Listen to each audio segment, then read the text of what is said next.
this video, I'm going to show you how to turn these boring lifeless icons into crazy animated icons, and it's actually very easy. The best part is, at the end of this video, I'm going to show you how to turn them into a preset, so it's just one click away for your next project. Now, let's jump in. So first, you're going to get an icon. Ideally, it's going to be like a solid icon. You're going to get something like a clock, maybe.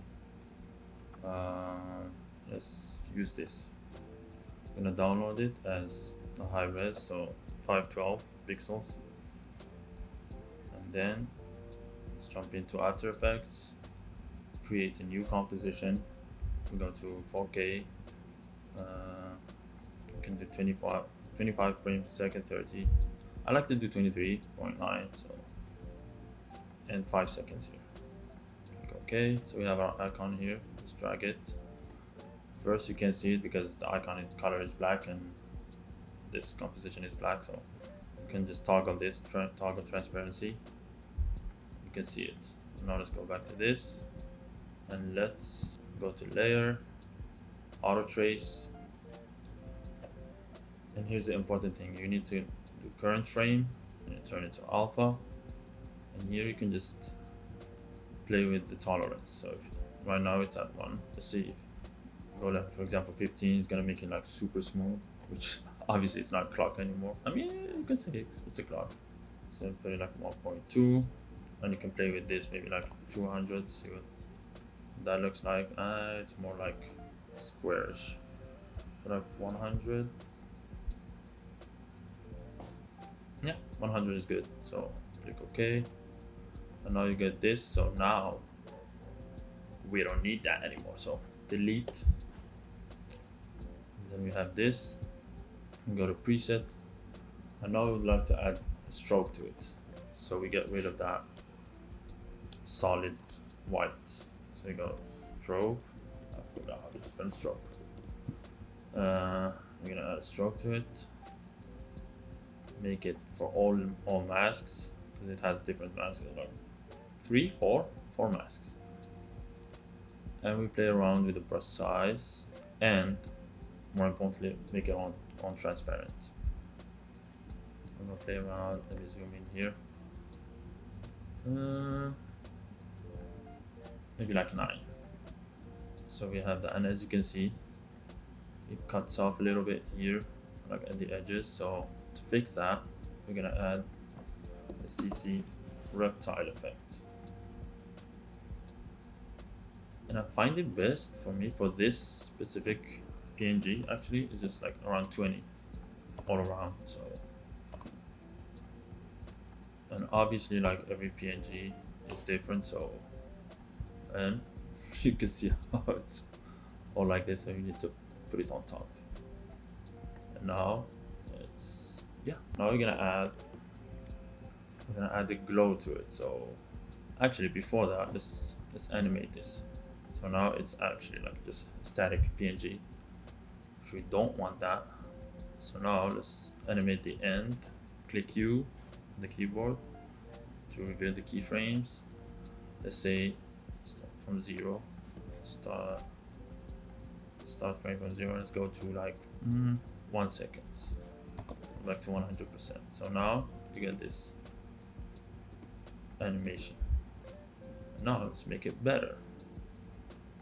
First, and this depends obviously on the PNG, but for this one I'd like to disable the stroke sequentially, and you can see how it looks now.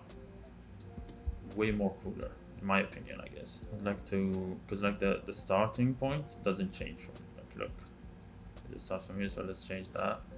Let's go back to the first frame, keyframe this, make this 50 and this 50, and then go back to the end, this back to 0. Now you can see how it's like a really cool animation, like going in. So let's, with that, let's go back to the other frame. Let's just offset it a little bit by like 3 frames or so. So just a little bit offsets, maybe like a little bit more. Yeah. Okay, so now we have our animation. Now we're gonna add the glow. I like to add deep glow.